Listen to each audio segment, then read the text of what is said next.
So, welcome everybody to the 12th University of St Andrews Carnegie lecture, which will be delivered by Lord Sedwill and is entitled Global Challenges, Cooperation in the Era of Competition. Lord Sedwill, Mark, it is a really great pleasure to host you in St Andrews once again, and we're very much looking forward to hearing your lecture. However, before I introduce Mark fully, let's reflect on the history of this lecture series and why it holds such importance for us here at the University of St Andrews. The Andrew Carnegie Lecture Series at St Andrews was launched in 2014 with the aim of bringing the world's most exciting and innovative thinkers in the arts, science, education and international affairs to Scotland to engage with our community in a stimulating exchange of knowledge and ideas. We are able to host these lectures thanks to the generous support of the Carnegie Corporation of New York. And it is a pleasure to note, of course, that as of a year ago, the president of the corporation is none other than my predecessor here as principal, Professor Dame Louise Richardson. The lecture series is named in honour of a renowned local figure, industrialist and philanthropist Andrew Carnegie, who was born in Dunfermline in 1835. Carnegie emigrated to the US with his parents in 1848. After accumulating vast wealth through his creation of the Carnegie Steel Company in the final quarter of the 19th century, Andrew Carnegie devoted himself to philanthropy from his retirement in 1901 until his death in 1919, eventually giving away around $350 million of his fortune to charities, foundations and universities. This represented around 90% of his wealth and would be the equivalent of tens of billions of dollars today, a level of philanthropy that is seldom seen and remains remarkable in its scope. Carnegie maintained close ties to Scotland, and in 1901 he established the Carnegie Trust for the Universities of Scotland to realise his belief that the benefits of higher education must be accessible to all. The University of St Andrews students and researchers have since regularly benefited from the Carnegie Trust. Carnegie also holds a special place in St Andrews history as he was twice elected rector here by the university students, serving between 1901 and 1907. When the then Principal James Donaldson asked him if he would be willing to stand a second time, Carnegie expressed the view that, "I do really just love the dear old lady University of St Andrews." Curiously, a phrase that has not caught on, but I think it's rather splendid myself. All that said, Carnegie largely confined his direct involvement with the university to the two rectorial addresses he delivered after his election. Having been encouraged by Principal Donaldson to discard a first dreadful draft on theology and religion, a subject for which he had no interest and less feel, Carnegie gave his first rectorial address on the growing dominance of the US industrial base and the other challenges across the world to the competitive dominance of Europe and Britain. His second address was on the value of arbitration in delivering peace, a subject of much preoccupation to him in his later years. Carnegie's informed but always evolving global outlook takes us on to tonight's honoured lecturer, Lord Sedwill, whom I now have the pleasure of introducing. Mark was educated at Bourne Grammar School in Lincolnshire before going on to read for a Bachelor of Science in Economics here at the University of St Andrews, which he was awarded with honours in 1987. He then obtained a Master of Philosophy in Economics from St Edmund Hall, of which he's now an Honorary Fellow at the University of Oxford. Lord Sedwill has spoken on the transformative impact of his university education, describing how, to a young man brought up in a rural village and educated at a state school, St Andrews and Oxford were big steps into a bigger world. Mark's journey into the bigger world continued post-graduation. He joined the Foreign and Commonwealth Office in 1989, beginning a career that would take him to countries such as Egypt, Iraq, Cyprus, and Pakistan, to name but a few. Throughout his career, Mark held a series of international diplomatic and security roles, including First Secretary in Iraq and United Nations Weapons Inspector from 1996 to 1997, Private Secretary to Foreign Secretaries Robin Cook and Jack Straw between 2000 and 2003, and Director of UK Visas in the Home Office between 2006 and 2008. He was then appointed as British Ambassador and NATO representative in Afghanistan from 2009 to 2011, and UK Special Representative for Afghanistan and Pakistan between 2011 and 2013. In 2013, Mark became Permanent Secretary in the Home Office, a role he held until 2017. He was then appointed first as National Security Advisor and subsequently as Cabinet Secretary and Head of the Civil Service until 2020. In the latter role, Lord Sedwill led over 400,000 UK civil servants through a change of Prime Minister, an election, Brexit, and the outbreak of the global COVID-19 pandemic. Since 2020, Lord Sedwill has served as a crossbench member of the House of Lords, having been made Baron Sedwill of Sherborne in the county of Dorset. He chaired the 2021 G7 panel on global economic resilience and is chair of the Atlantic Future Forum. Mark is also currently chair of Geopolitical Advisory in Saudi Arabia for Rothschild & Co. and a non-executive director of Lloyd's of London and BAE Systems. Mark's distinguished service has been recognised by a string of honours. He was appointed Companion of the Order of St Michael and St George in the Queen's Birthday Honours 2008, before being promoted in the same order to Knight Commander, KCMG, in the 2018 New Year's Honours, and then to Grand Knight Cross in the 2023 New Year's Honours, all for services to British foreign policy, national security and government. Among Lord Sedwill's many honours and awards, he also received an honorary degree of Doctor of Laws from the University of St Andrews during our 2022 graduation ceremonies, where his ceremony was one of the highlights of that 3-week period. After tonight's talk, there will be an opportunity for you to ask questions to Lord Sedwill, which he will field himself. Runners will be available with microphones, so please do, if possible, wait for them to reach you, not least because this lecture is also being broadcast to an audience in an overspill room. The evening will then conclude with a vote of thanks from Professor Phillips O'Brien, Head of the School of International Relations and Professor of Strategic Studies. So for now, please join me in welcoming Lord Sedwill to deliver the 12th University of St Andrews Carnegie Lecture, Global Challenges, Cooperation in the Era of Competition. Lord Sedwill.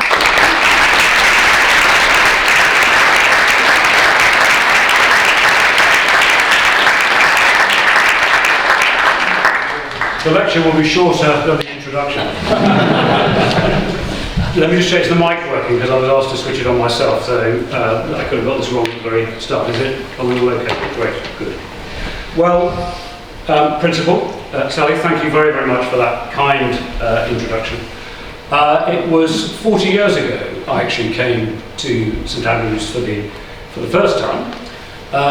None of these letters after the name applied in those days, and as you said, it was the first step into a bigger world which took me mostly to the Middle East and then onto South Asia before coming back to the UK and to those jobs that you referred to. But it really was that first step into a bigger world, and I wouldn't really have dreamt as a guy growing up in a small village, going to the village primary school, the local state grammar school in the local town, that I would have ended up in the positions that I did. And You'll find this difficult to believe, at least some of the youngsters here will find it difficult to believe. I suspect you have a bit of the same.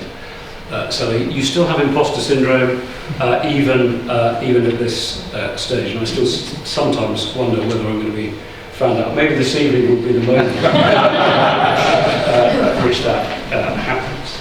It's also great to be at the university which, when I was here, regarded itself as the best in Scotland, but is now undoubtedly the best in the UK. When I was awarded my honorary doctorate, the part of the address said that by having degrees from here at Oxford, I had degrees from the first and second best in the UK, clearly in that order. And St Andrews has changed a great deal in that time, and of course is also the same. The spirit of the university, the sense of an inclusive community, of having good relationships between town and gown, being embedded in the old grey tomb, is still as true now as it was then. Much of what I'm going to say this evening will be quite sobering. And there's sometimes a temptation for people at my stage, as you've reached essentially the end of your working career, essentially to say the world is in a much worse state than it's ever been, it's all terrifying, it's all much more dangerous, and you hear quite a lot of that. And I'm sometimes conscious that people at my stage, I was born right on the cusp of at the end of the baby boom generation, the beginning of Generation X. I like to think of myself as a member of Generation X. Of course, there's a temptation sometimes for us to get our midlife crisis out, plop it into the room and ask everyone in the room to admire it. And I am going to, quite a lot of what I say this evening will be quite sobering, but I just wanted actually to start by reflecting on overall the world has changed very largely for the better over the 40 years since I first came here as a student. In 1983, 2/3 of the world's population that was only a little over half the size it is now, lived in absolute poverty on less than $1 a day. That proportion of the world's population is now, broadly speaking, half that. It's worsened a bit since COVID again, but broadly speaking is half that, and that's in a population that is twice the size that it is now. We were at the height of the Cold War. There'd been a moment in the early 80s where the United States and Soviet Union, almost by mistake, found themselves in a nuclear confrontation. We've seen in that past 40 years, again with some setbacks, but the spread of democracy. Eastern European countries were part of the Soviet Warsaw Pact. Those are now robust democracies. We took the first steps in that era to tackle the pollution that was affecting the planetary environment.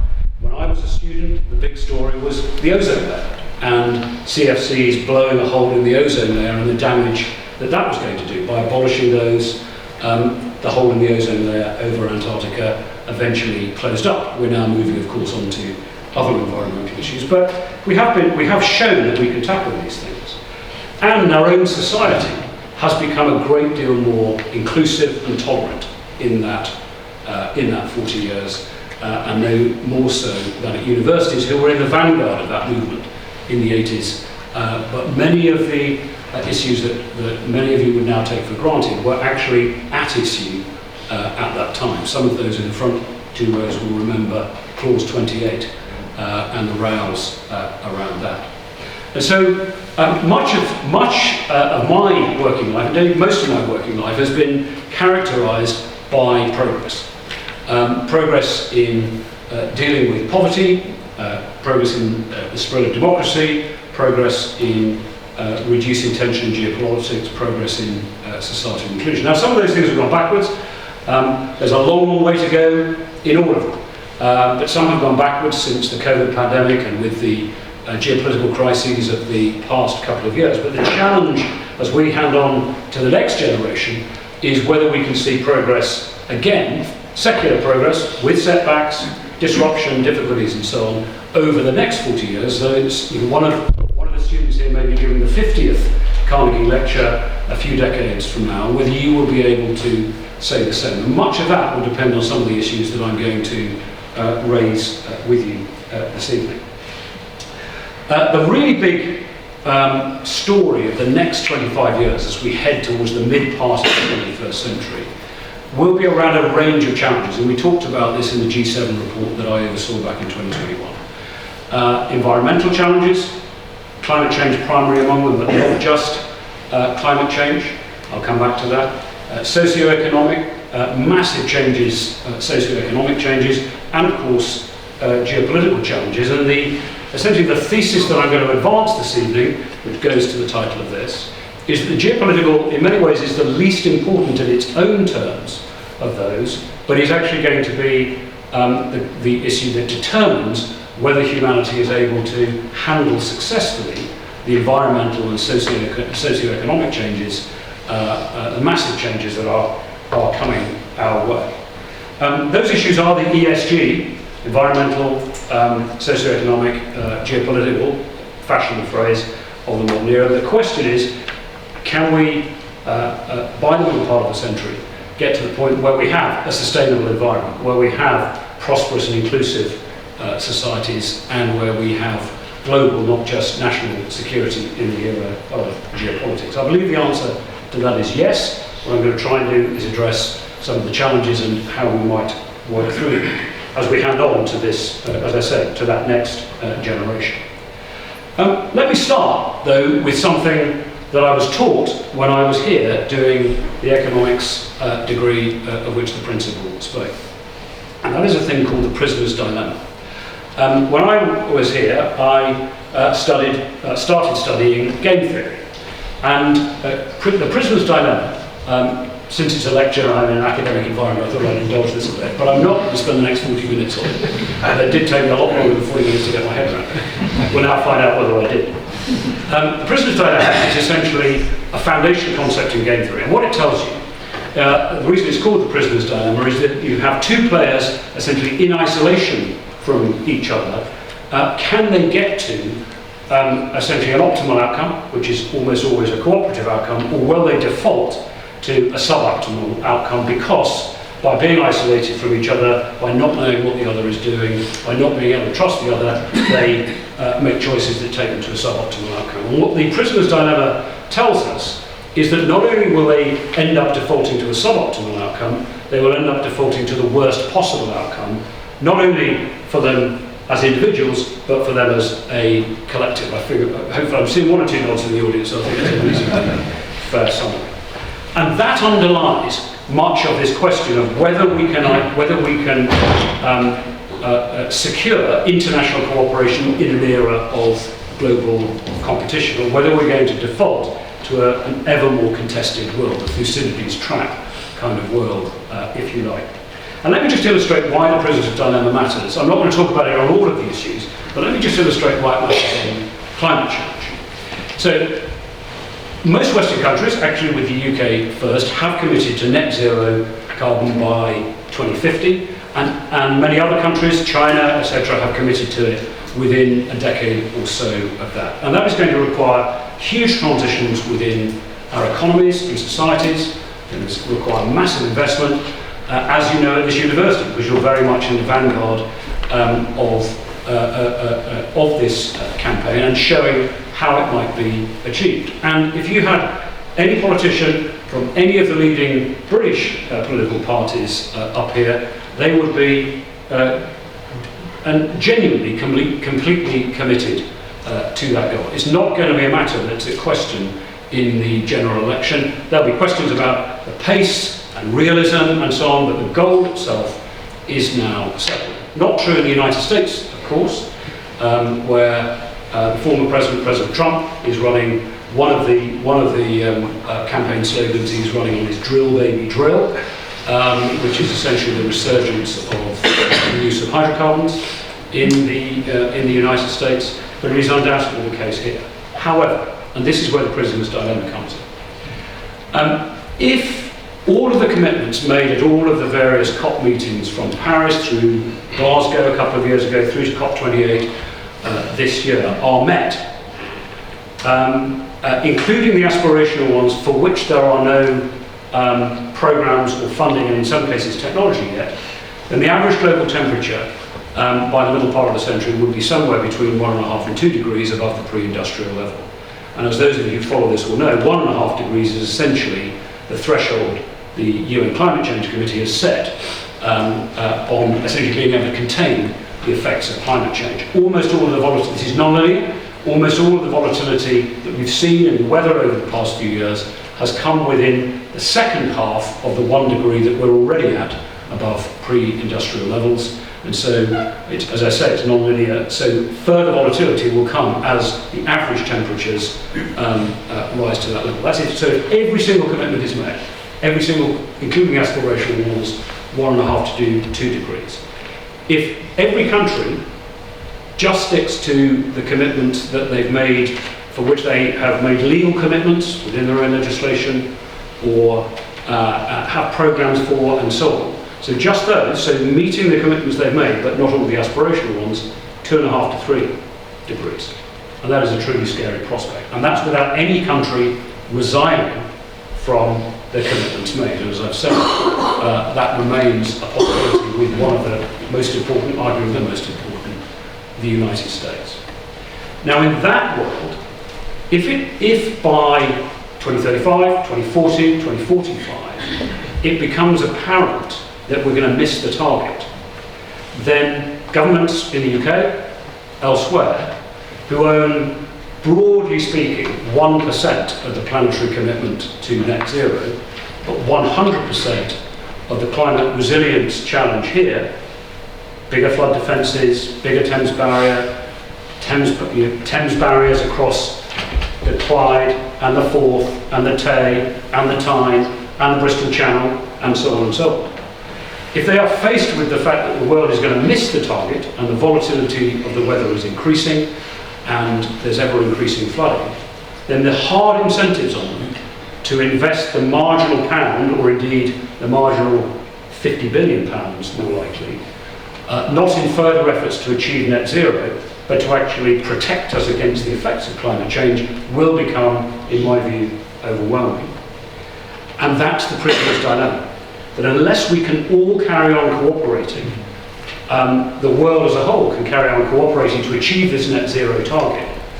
If we don't trust each other and can't trust each other as we approach it, then we will start one by one to defaulting to protecting our own populations against the effects of climate change, and by doing so, guarantee that we will miss the target and end up in the worst possible situation. And that's the prisoner's dilemma in, if you like, the largest possible scale.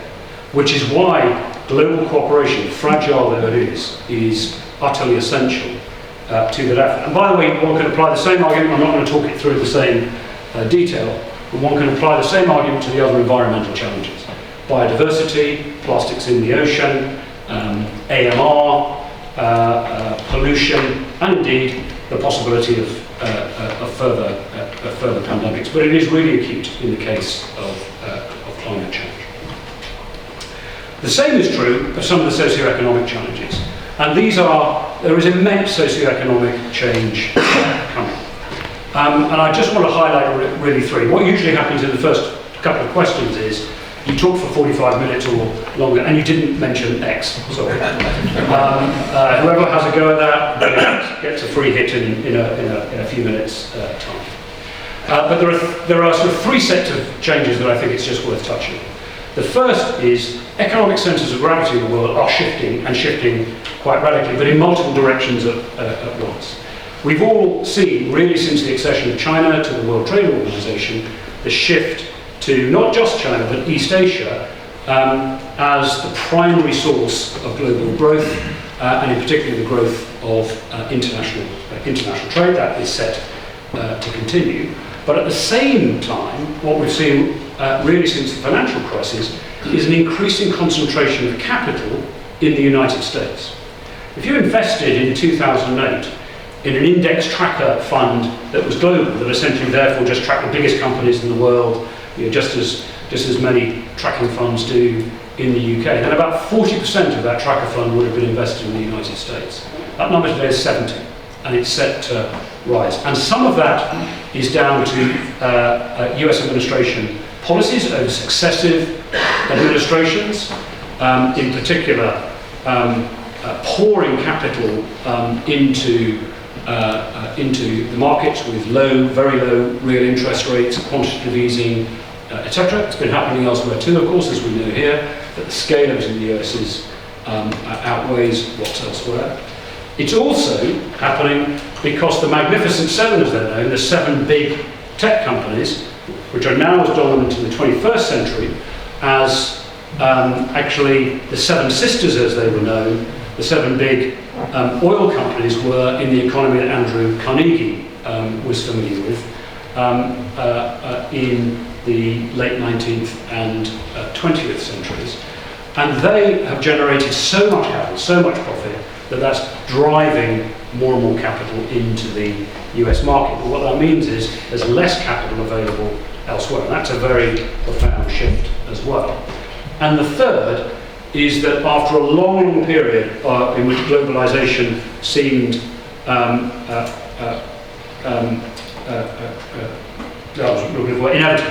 inevitable, continuing globalization seemed inevitable. It hasn't gone completely into reverse, but it has definitely eased, and there is a rise of protectionism, not least in the United States, whether that's the imposition of tariffs, as we saw during the Trump administration, or indeed massive subsidies into US industry under the Biden administration, which has much the same effect.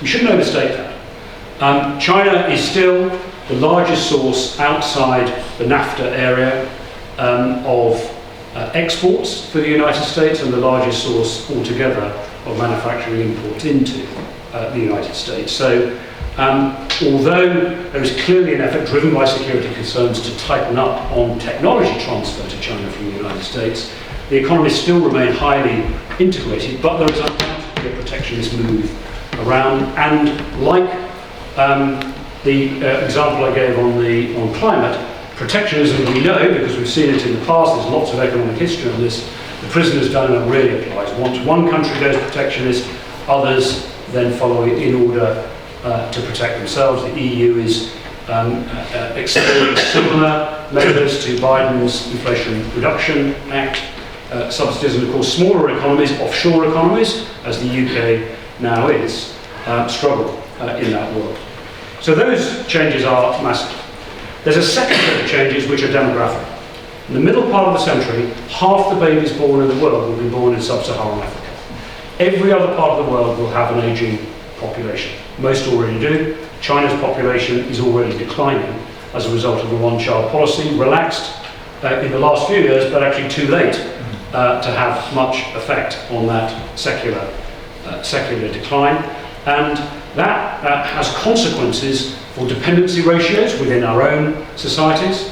The working population has more and more non-working people to support. Truth is, we're all going to have to work for longer in some form. It's going to require very substantial social reform, including of state services like health service and so on. But it's a feature that is happening worldwide.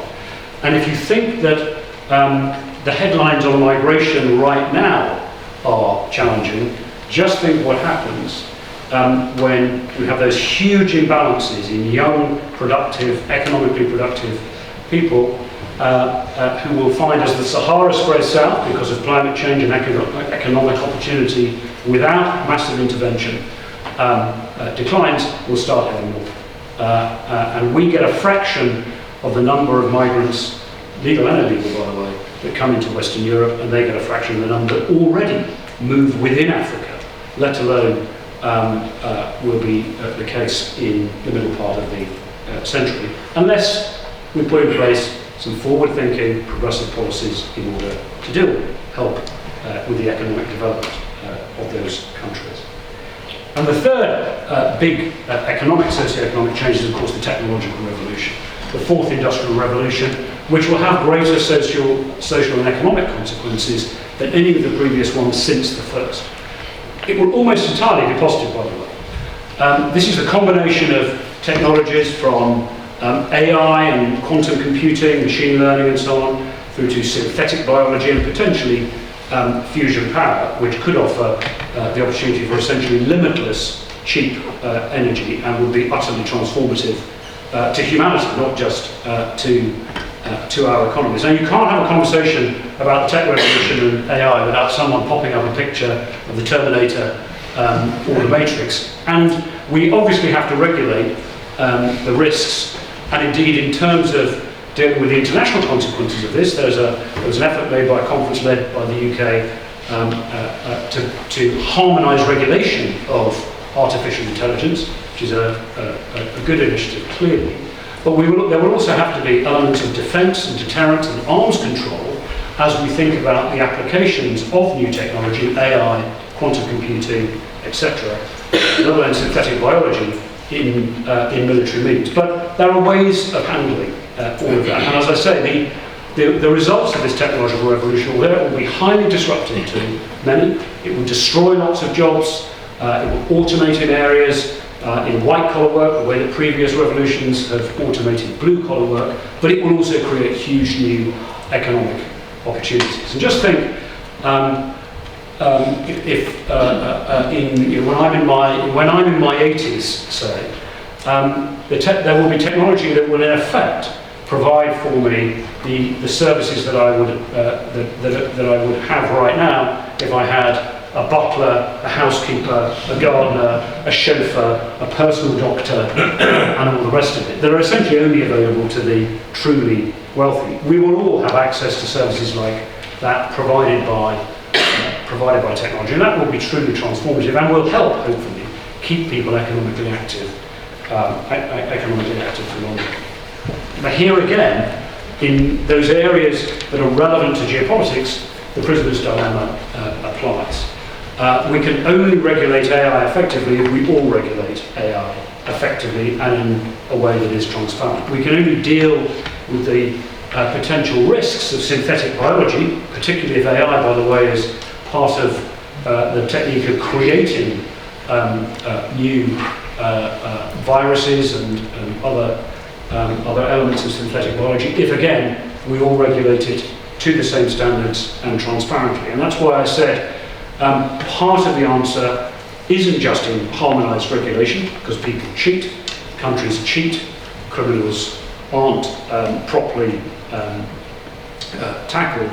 It will be in versions in this arena, just as we've seen in essentially the analogue world of defence and deterrence and arms control agreements with, as President Reagan, late President Reagan said, trust but verify. A great deal of verification. That's how we'll have to tackle the prisoner's dilemma in that area. So I said at the beginning that geopolitics will essentially determine how we tackle these huge changes that are coming, whether as the human race we're able to manage effectively the technological revolution, the shifting patterns of global economic activity, demographic change, climate change, the other environmental issues. Can we manage those effectively? And that will depend fundamentally on whether we can operate effectively in a cooperative way as an international community, whilst accepting the reality that we're in a world of global competition. There's a very good book by Mustafa Suleyman about, was one of the guys at the heart of DeepMind, Google's, or actually it wasn't Google's, Google bought it. One of the big advances in AI, where he talks about the coming wave. And it's a pretty challenging book, actually. I mean, it's a very easy read. It's a pretty challenging book, but he talks at the end of that about 10 things that he would like to see in order for us to manage this. Like many of these guys, those 10 things are essentially boiled down to telling us that we have to cooperate and collaborate internationally in order to do so effectively. So can we do so? How might we do so in a world of competition? Well, as I said, geopolitics is in many ways the least important of these big changes, but geopolitics is changing fast. And let me just touch on that for a minute or two. The really big issue in the world is not the crises that we're dealing with now. It is and will remain the relationship between the United States and China. That will certainly be the case for the rest of my lifetime, and I suspect for the lifetimes of even of the youngest people in this room. And the whole question of whether those two countries can avoid what's known as the Thucydides trap. I wish it was something that was easier to say, but it was Thucydides who wrote about the very first one of these, Sparta and Athens, when an incumbent power, dominant power, is challenged by an insurgent power. And if you look back, there's books about this, if you look back over history, then the evidence is actually pretty sobering. That in most cases there was conflict between the incumbent and the challenger. Although I actually take a slightly more optimistic view of it, because there was conflict in almost all cases, but there was only essentially existential conflict in a minority. The First World War was essentially the biggest example of that affected this country, when the British Empire, being dominant in the 19th century, was challenged by the Kaiser's German Empire, and of course led to the Great War, which was existential. And there are other examples of that kind, but there have been none in the nuclear age, because that has raised the stakes for obvious reasons. The United States and Soviet Union were able to manage their Thucydides trap issue right the way through until essentially the American and Western economic success trumped, thwarted the Soviet Union's position, despite believing, by the way, back in the 50s, that it was going to be the other way around. There was a sense that the Soviet Union was going to roar ahead in economic terms, and of course it didn't. But actually, if you look at other historical examples, there have been tensions, there have been rallying points, there have been conflicts, but actually it's only in a minority are they absolutely existential. And so that's why I think talk of Cold War II, even though a lot of the language that one hears, particularly from think tanks in Washington, is very reminiscent of the early Cold War. Cold War II is at least premature and maybe unnecessarily alarmist. As I said, the United States and Chinese economies are much more integrated than were the US and Soviet economies. They're decoupling somewhat, but not entirely. By the way, both are doing so. The Chinese program is called dual circulation, which is essentially trying to create domestic demand for their own product, but also have export-led demand, but reduce their dependence upon imports. They are highly dependent on raw materials. And Tony Blinken, the US Secretary of State, talks about a relationship in which they collaborate where they can, particularly on the big environmental questions. They compete with confidence in terms of advancing their own interests, but in a managed way, and they will contest, brackets confront, only when necessary. And clearly they are seeking to manage their relationship in a way that avoids sliding into any kind of existential confrontation. Now, of course, that could happen, but it hasn't yet. And were we in a second Cold War, let's just look at the two crises that are dominating the headlines right now and think about what that might have looked like.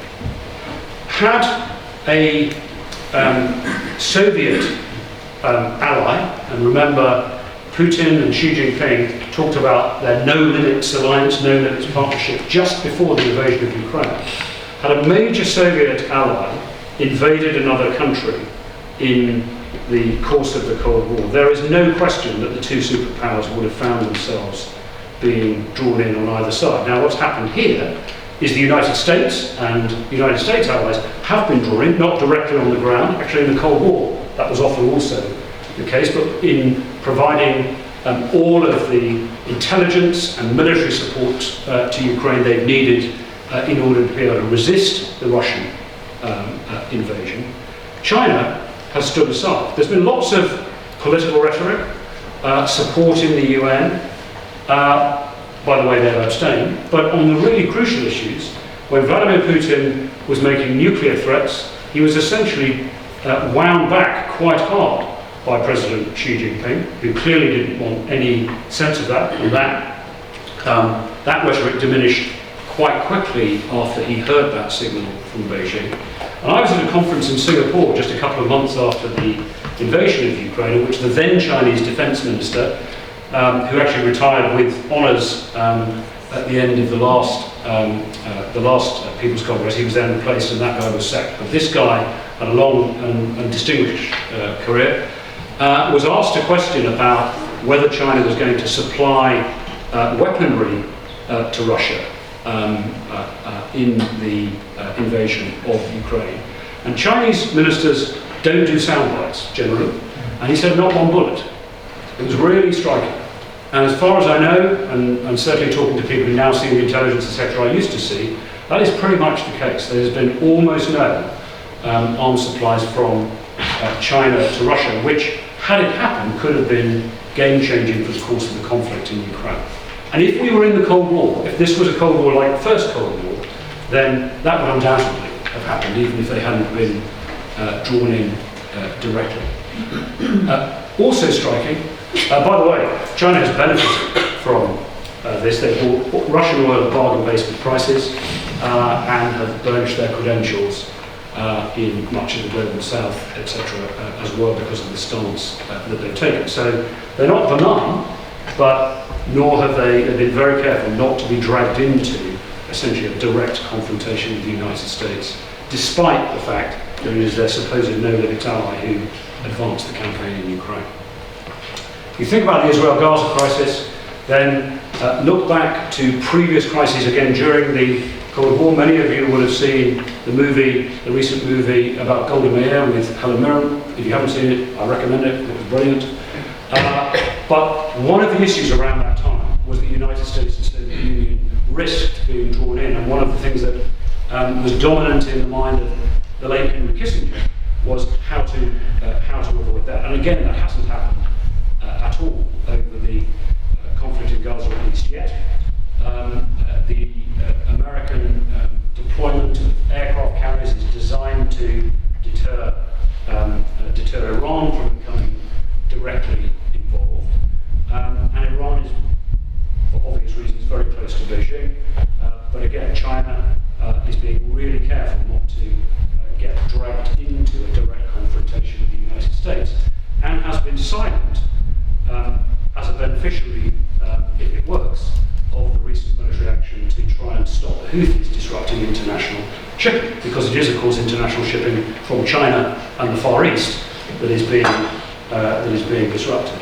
And so they're playing a very canny game in these cases by standing aside, by saying that they stand by the rules of international law, but not really standing up for those that that don't suit their strategic interests.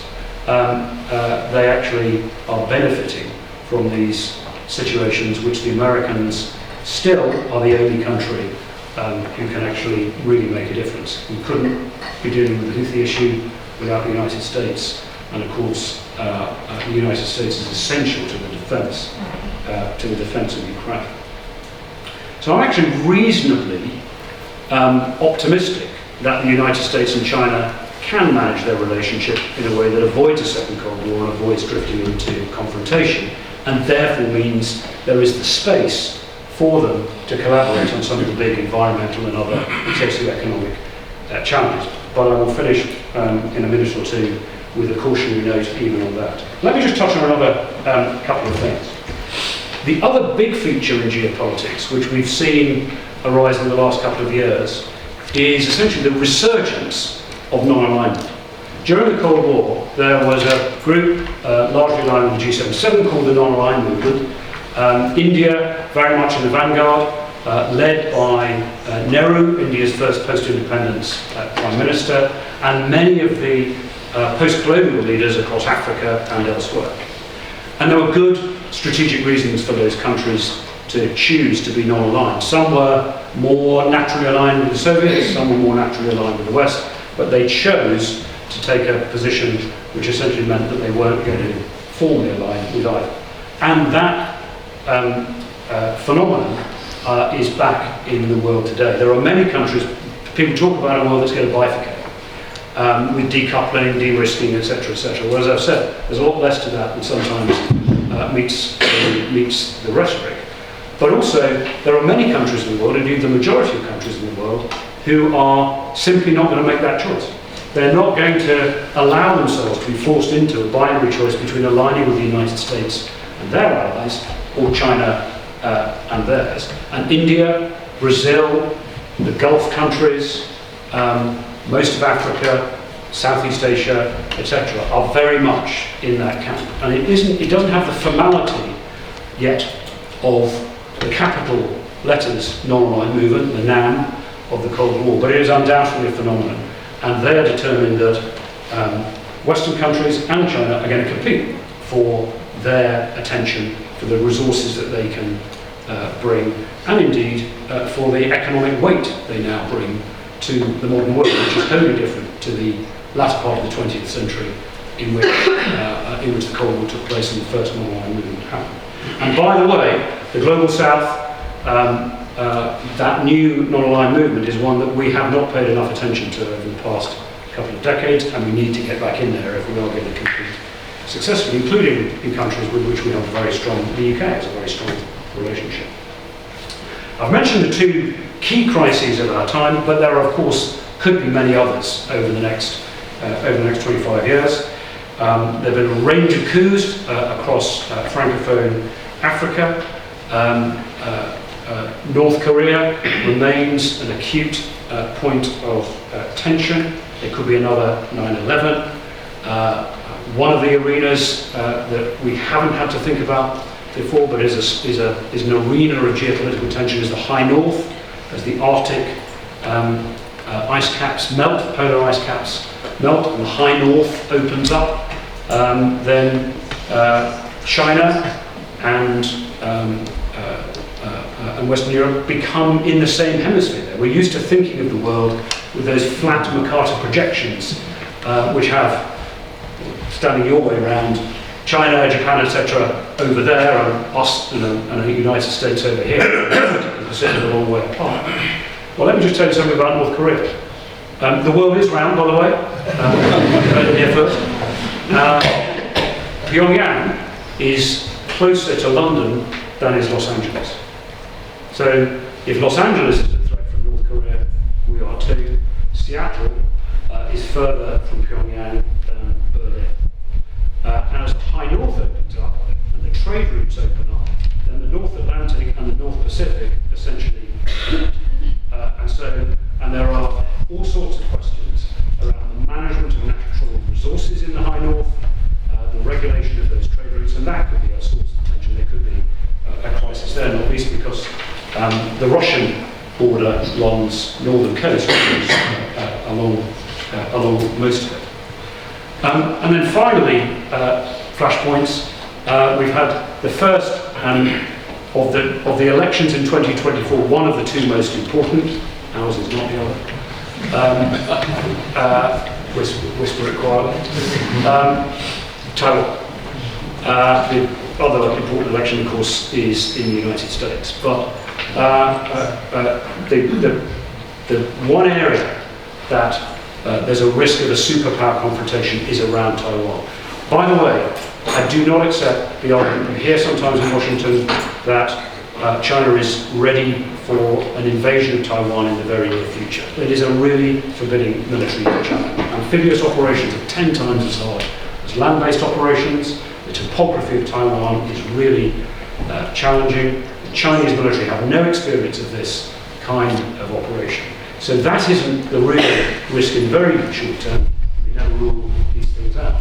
The real risk is a confrontation, probably between the Chinese and US navies, if there were a blockade of Taiwan and the Americans are seeking to supply the arms that they're mandated to supply to Taiwan to give them the wherewithal to defend themselves, and there's a point of tension between China and the US off Taiwan. And that is quite likely in the next few years. But there are any number of potential flashpoints and crises, and much will depend on whether Beijing and Washington can manage their relationship in a way that means that those crises don't develop into a superpower confrontation, Taiwan clearly being the one in which they're both most directly involved.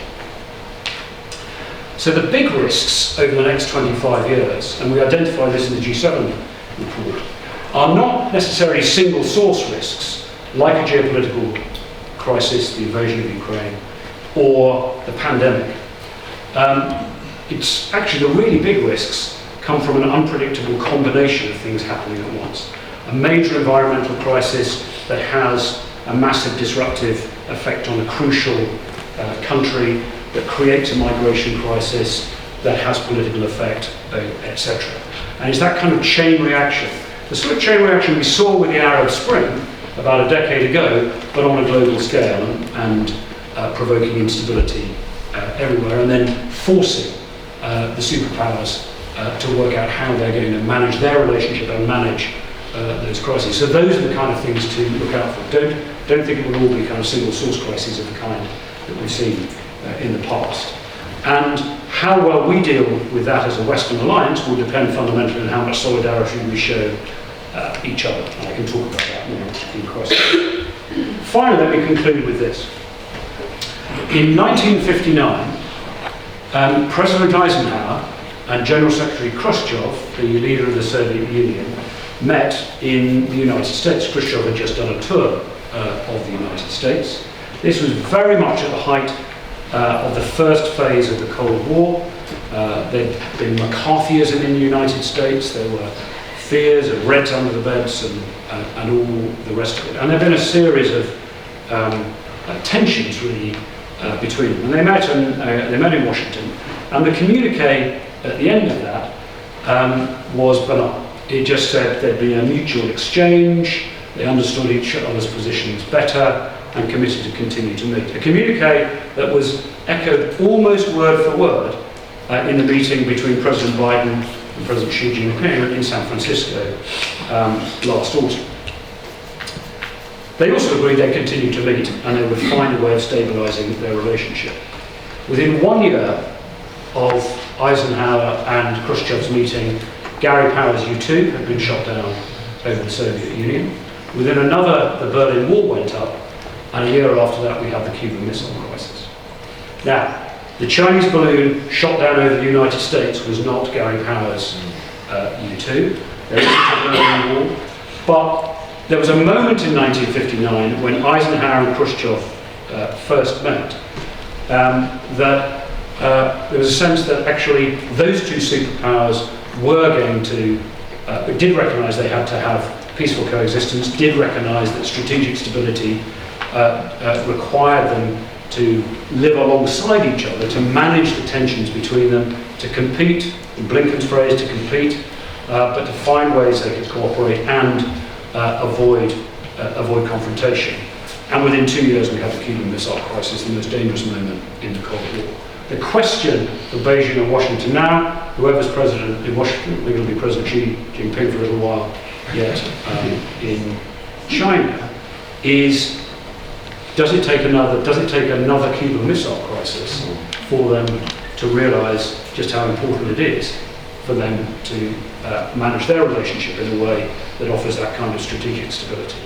On the upside, both under the Trump administration and under the Biden administration, despite the rhetoric on China in both cases hardening, despite real measures to reduce their dependence in technology in particular, both the hardware and the software of technology, which again I can talk about more in questions if you're interested.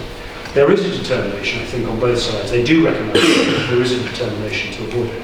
The really big question is whether they can move from avoiding confrontation, and can they even do that, to genuinely finding the space to cooperate to deal with the environmental and socio-economic massive changes that are coming over the next 25 years. And the person delivering the 50th Carnegie lecture will give the answer to that.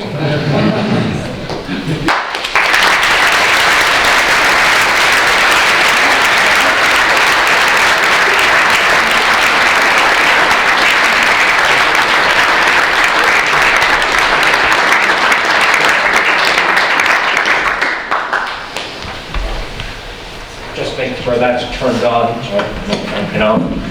Can everybody hear me? We have quite a good time for conversation and questions.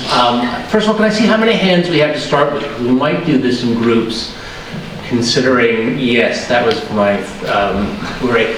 Why don't we start with, I see 3 in this corner. If you could, yes, in the back, sweater in front of you, and did you have your hand up? Yes, and those 3 will start with that.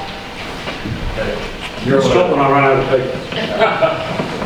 You're one of the cabinet secretaries, not the Sergeant Treasurer. Do you think that's too much power in the decision that occurs in Whitehall? good question. And then, Thanks very much for a really fascinating talk. You spoke very persuasively about the need for cooperation, and you spoke quite a bit about some really important bilateral relationships. What do you think is the potential role, if any, for the UN? When you talked about the West funding development in Africa, you were essentially making the economic case for reparations.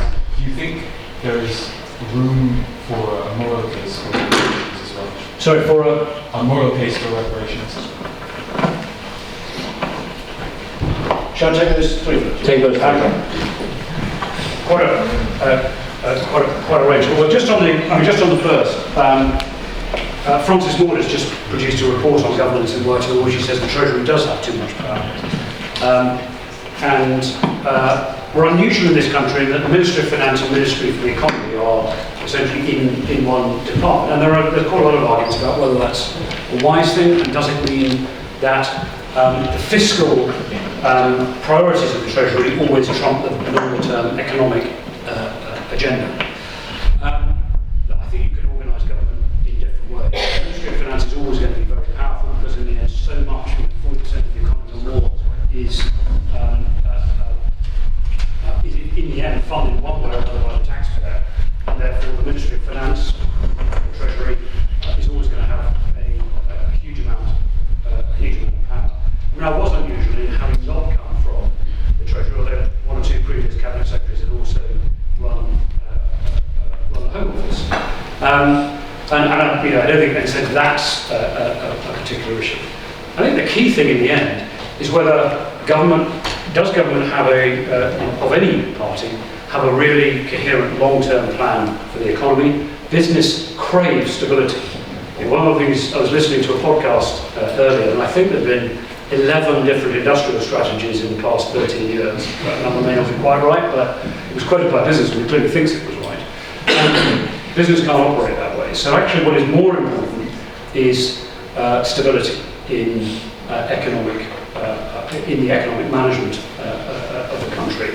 And then what the exact machinery of government arrangements are is probably less important than that. There is a role for the UN, absolutely right.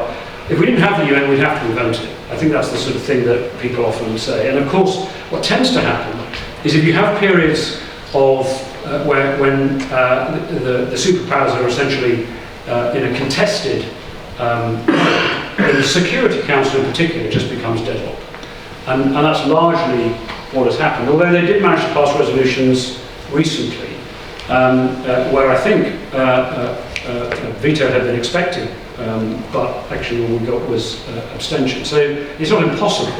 But the UN is much more than the Security Council, and many of the other UN agencies, actually goes to the third question, many of the other UN agencies do fantastic work around the world. Now they need to do it better. They're sometimes not as efficiently run as they should be. But if we didn't have the UN, I think we'd have to try and create something very like it. And of course, the UK has a very privileged position because of the time at which the UN was created. And I think the other point about the UN, in terms of managing some of these geopolitical tensions, is that they are rarely the determinant of a negotiation. Very rarely. But they can provide essentially political cover for people to make concessions once the negotiation is underway. So the real conversations might be happening in the background between, say, Beijing and Washington and somewhere else. At the point at which it breaks out into a formal public moment, the role of the UN Secretary General, the role of the UN actually can be quite an important sort of anaesthetic, if you like, to some of the concessions that need to be made. The people say, well, I was asked by the UN Secretary General. The UN Secretary General turns up and says, it's really important, and does some shuttling. That's not to denigrate that role. It is really important to manage the politics of these things. But it's rarely the case the UN Secretary General or the UN envoy will be the real determinant. The real determinant will be in the background. But that's an important feature they can play as well. But I wouldn't just like to think of the UN as a security organisation. It does much else as well. I mean, there is clearly a moral argument around reparations for colonialism, slavery, etc. Not, of course, just for Africa and not just from Western countries. The argument I was actually making was slightly different, which is that that it is important for the world economy and global security to see sub-Saharan Africa prosperous, to see really good economic development there. And too much development, too much aid has essentially been sticking plaster. It's been an anesthetic, it's been crisis focused. Now, we have to deal with these things. You need humanitarian interventions when people are starving, etc. But the great development phrase, teach someone to fish rather than give them a fish, is absolutely right. And what we haven't done well enough in actually particularly in sub-Saharan Africa, but in other developing countries as well, is harness the catalyst of development aid with the power of private sector investment to really drive those economies forward. So countries like South Korea, Republic of Korea, had about the same level of income as many African countries back in 1950. And yet South Korea has now roared ahead, on some measures actually has higher GDP per head than the UK, but sub-Saharan African countries largely because of political as well as Western developmental reasons have never really moved ahead. So encouraging political stability, encouraging private sector investment, encouraging genuine economic development provides people with decent jobs, decent livelihoods, means that those countries will be better off. It means they won't be drained of their best human capital, because that is also what happens with migration. It hollows out the human capital in those countries. It provides markets, it provides greater political stability. So actually I think there's a moral argument, but there's also a very profound, basic self-interested argument for helping sub-Saharan Africa really become as prosperous as it should be. Great. I have one question here, and why don't we take two questions on this side of the room? So there's one there. Is there another? I saw some. Yes. In the grey sweatshirt, and then the black sweatshirt, and then I'll read out the third question. How can we trust the British state apparatus with the challenges you've outlined when every year we see consistent state failure, be it the sub-postmaster scandal, COVID-19 pandemic response, or the stagnant economy since 2008?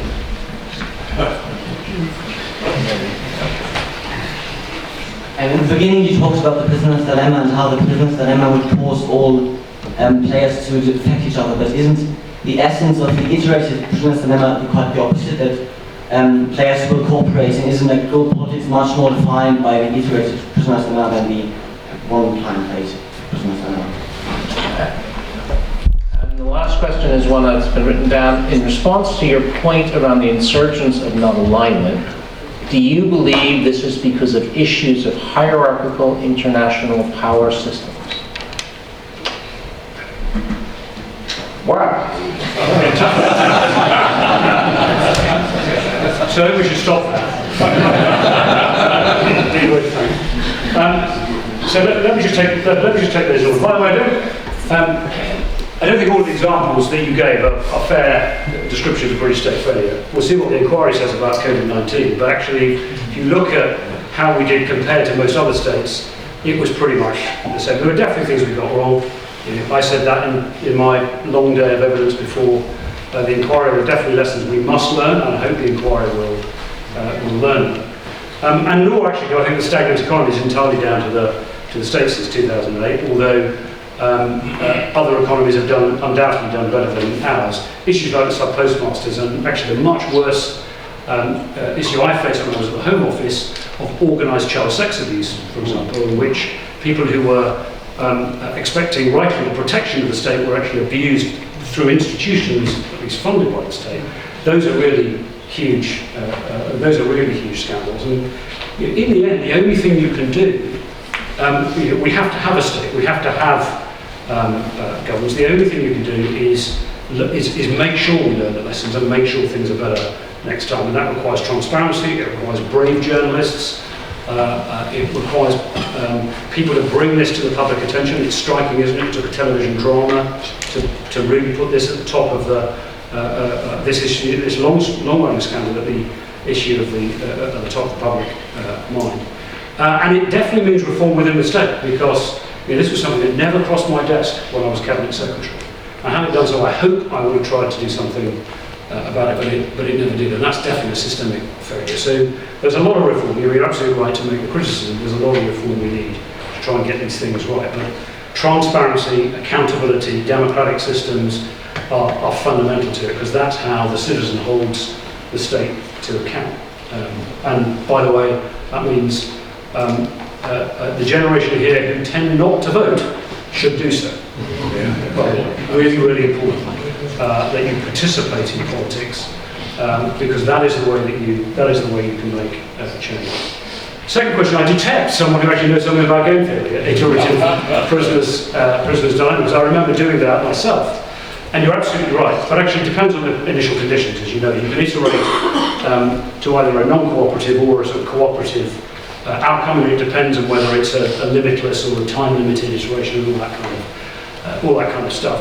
The point I was really making is that, you know, if you like, the broader insight beyond game theory of the prisoner's dilemma is that if you don't have a mechanism of trust between parties, then at some point when the pressure's on, they will default to behaviour which takes you not just to a suboptimal, but to the worst possible outcome. That's why I illustrated the way I did with climate change. But it's a very deep concept in arms control. Game theory was actually a really important input into some of the very elaborate arms control arrangements made during the Cold War, and what kind of verification arrangements, mechanisms, were required. You couldn't verify, you couldn't inspect everything.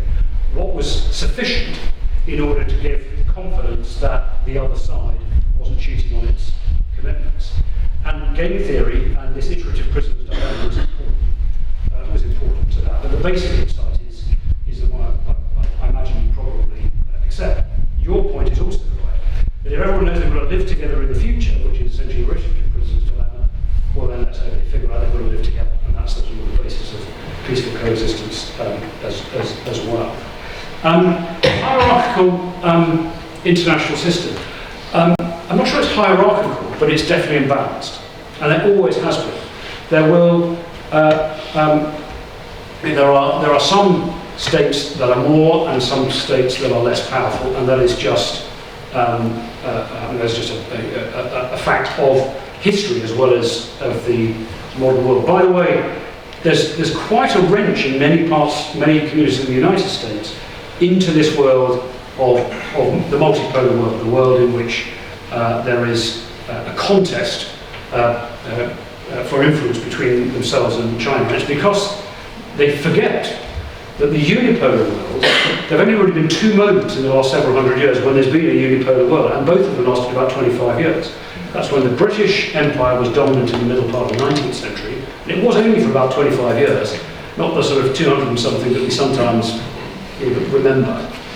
It was only about 25 years that we were completely dominant, and the United States after the end of the Cold War. And every other period in modern history has been a period in which big powers have been jockeying for position. And actually one of the benefits of the UN system is that it entrenched the Westphalian system, which essentially said every state, large or small, is sovereign. And every sovereign state therefore has sovereign rights. And you can't simply push around smaller states, let alone invade them and take their territory, just because you're bigger. And the UN was essentially designed on that basis. And largely, that has held. And that's why it's so important that the invasion of Ukraine fails. Not just for Ukraine, but in order that other smaller states in an imbalanced world, an uneven world, don't fear that their larger and more aggressive neighbour can simply take territory, change borders, change future history by force, and why we have to stand up for that international rule of law. We'll come back to this side of the room as well. There were a whole bunch of hands. White sweater, black in the middle, and next to you two back in the third. First. Thank you for being here tonight. I am curious about AI. So you remarked on AI in a relatively positive light, but I think a lot of conversations about AI have also been in conversation about defense against a lot of the frightening aspects of AI. And I'm wondering what you think about the potential of AI as either a tool of cooperation or conflict based on our current legal and ethical regulations on and discussions about AI. Okay, thank you. Hi, thank you for your talk. It was really, really interesting. I think that a lot of countries, especially in the West, kind of tend to follow a sort of like neoliberal economic structure that's like primarily based on competition as a way to kind of fuel innovation and fuel economic growth.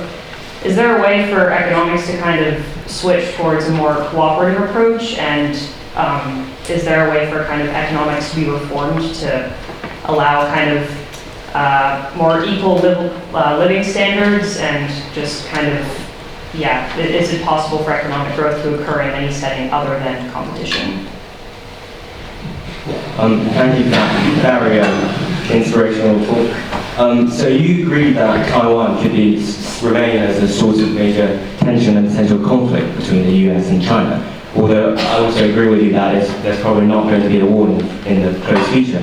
But do you believe that there is any necessity for the US to respond to this issue, to perhaps de-escalate this issue? For example, say maybe appeasing China in a way by letting them know that the US would not intervene, or in the other hand, say deter China and let them know that they would not tolerate potential conflict there. Right.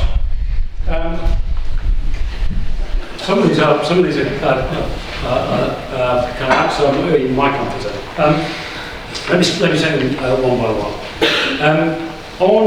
On AI, look, I think the short answer is no one really knows yet how AI is going to play out. It is going to be transformational, particularly combined with these other technologies. But I'm also cautious of some of the alarmism that you see, as I joked, that newspaper articles almost always have a picture of Schwarzenegger as a Terminator or someone from the Matrix series, and that kind of rhetoric around it, I think, is also dangerous, because if we're alarmist about it, it means we won't actually manage it properly. I mean, largely, it is going to be transformational in the way that other previous technologies have been transformational, in that it will automate through algorithms this time an awful lot of things that were done by humans in the past. And what is different about it is that whereas previous ways of automation have essentially replaced human physical activity, this is going to replace human mental activity. Now, I don't want to overdo that distinction, but you get the point I'm driving at. And clearly in unpredictable ways. So I mentioned DeepMind. When they taught it to play Go, this very complex, much more complex than chess, a game that originated in China. They started out by getting it to essentially learn, the algorithm to learn from all of the Go grandmasters and all of the different techniques and so on that they had used in the past. And gradually, by doing that, it learned and learned and learned and got to the point at which it could beat those grandmasters. Then try something else, which was just to tell it the rules of Go, not give it any of the strategies that the grandmasters, etc., had used, and just figure out for itself and play itself multiple millions of times. And it came up with strategies that no human being had ever devised. Now that's in very, very tightly defined circumstances. The objective is clear, the rules are clear, it can't be changed, etc., etc. And it was able to do that. And I think that's the thing that we find that we find scary as human beings is that this capability will do things we are not capable of. Now, in many areas, that will be, again, hugely to our benefit. It will mean that we will be able to produce bespoke, targeted drugs, and put that together with synthetic biology that are actually right for us as individuals, not just right for us as a capital. It could transform medical treatment, it could transform many other areas of activity, all for the positive, but of course those same technologies can be used for malign purposes. Mostly, with any technology, it is there's an order of magnitude difference between defense and offense, and it's easier, an order of magnitude easier and cheaper to defend than it is to take the offensive position. So we often hear that with quantum computing and AI, we'll be able to break all the encryption that is currently out there. That is true. But it will also be possible to create encryption that is completely unbreakable. And the issue, therefore, is about the resources to create that encryption, not just about worrying about the code breaking capabilities of it. There was a book written by Isaac Asimov, science fiction writer, in 1942. Just think about that. In which he talks about the 3 laws of robotics. By robotics, he meant what we're talking about.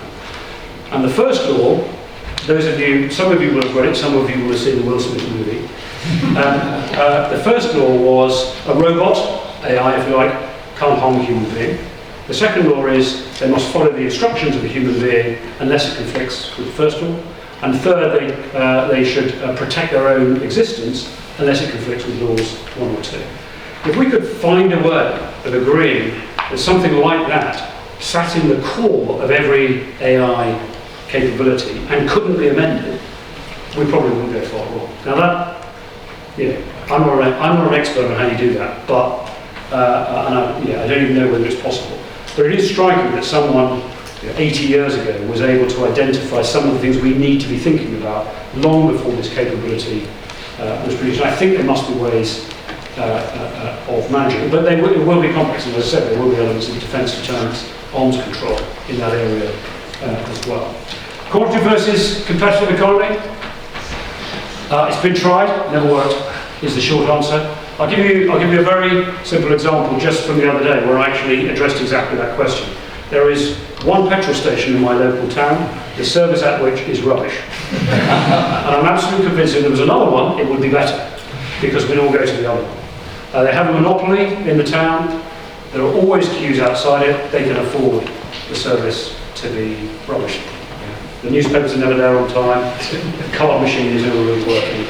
And that wouldn't be the case if it was competitive. And I'm afraid it's just the nature of humanity that competition is quite healthy. There is a difference between competition and rivalry and competition and conflict. And that's really important, that healthy competition that drives us to innovate, to progress as human beings, or indeed as institutions, is managed in a way that it doesn't become rivalry or conflict. But every time anyone's ever tried to design an entirely cooperative economic model, the competitive instincts of the human being within that model have meant that actually you get competition, but actually you tend to get corruption and other malign outcomes as well.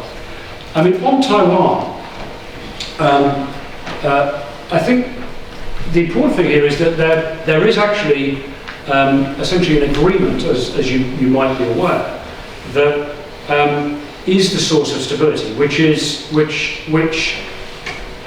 fragile, but as long as that agreement holds, which is essentially that the status of Taiwan remains largely indeterminate, that China regards Taiwan as a province of China, or a rebel province of China, as it was after the Civil War, the end of the Civil War in 1949, and so that sort of status remains essentially deliberately unclear, and that there is to be no forcible, violent solution from the Chinese side to bring Taiwan within the Chinese state, and that there is at least a possibility that were that to happen, there will be a military response from the United States. That is a fragile equilibrium, but it has been a stable one for decades, really ever since 1949. And it will only take one of those things to be broken that it could destabilise the rest. Now, China has become more and more aggressive over Taiwan, certainly the rhetoric and behaviour, but it's still the same that we've seen before, lots of rhetoric, overflights and all the rest of it. And of course that, as we've seen, has probably had from their perspective, counterproductive effect of actually boosting the DPP and William Lai's chances in the election, which he just won. And as a result of all of that, the Americans have actually toughened up their rhetoric. So in the past, it was ambiguous about whether there would be a direct American military response, and they've now said there will be. That means that equilibrium is still just about in place, but the stakes have been raised, and therefore it's more brittle than it was before. But it is still possible to hold it, and I don't really see any solution to this issue that doesn't try to maintain that equilibrium. Final point is about the UK on that. Deng Xiaoping, the leader of China in the 80s and 90s, came up with a brilliant concept for the solution of the Hong Kong question, which was one country, two systems. And the whole Hong Kong negotiations were designed around that. The point of that, from China's point of view, was never about Hong Kong. It was about Taiwan. It was about using Hong Kong and Macau, actually, because they have the same parallel there. It was about demonstrating that Taiwan would be safe if it came back under Chinese sovereignty, like Hong Kong and Macau have, because the two systems would apply. They'd be able to retain their democratic system, they'd be able to retain their economic freedoms and so on. That was always the implicit promise, and that was that was the genius of the idea. It was delivered for Hong Kong and Macau, but was designed to try and persuade Taiwan that it was safe to come back under Chinese sovereignty. And of course, the abandoning of one country, two systems, largely under the force of events, I don't think it was a particularly strategic move, over the past few years by the regime in Beijing, has killed that idea off. And that, of course, has also raised the stakes. So it is brittle, but it's still just about an equilibrium that will hold. Okay. Well, thank you very much. We could go on a lot longer, but we are winding up, and it's left for me to wrap up by giving a vote of thanks. I was delighted when I was asked to do it, but then as you started talking, I was a bit overwhelmed. Simply, I started, okay, we could start with climate change, and then it just expanded to almost every issue on the globe today in a way that really exemplified your experience and what you have done and what you have learned and the kinds of institutions you've worked with. I think we covered the Thucydides trap, the prisoner dilemma, the rebirth of the non-aligned movement, the collapse of birth rates in certain countries, capital flows, AI, nuclear weapons, so many issues. Though when you boiled it down, I think the thing that you got to two things in the kernel. One, it will all start with the basis of geopolitical relationships. And that might not be the great end point, but that is the starting point, and it must start with the geopolitical relationships. And the second thing is, ultimately, and I hope I'm right on this, there was more optimism than pessimism. That, if I was going to say, it was pessimistically optimistic. And considering the lifetime of your experience, I think I was glad to hear that, and everyone else in the room. So all we can say is, you were not found out. I think we found out how much you have learned in your life. And for that, we thank you very much for coming and speaking to us tonight. Yeah.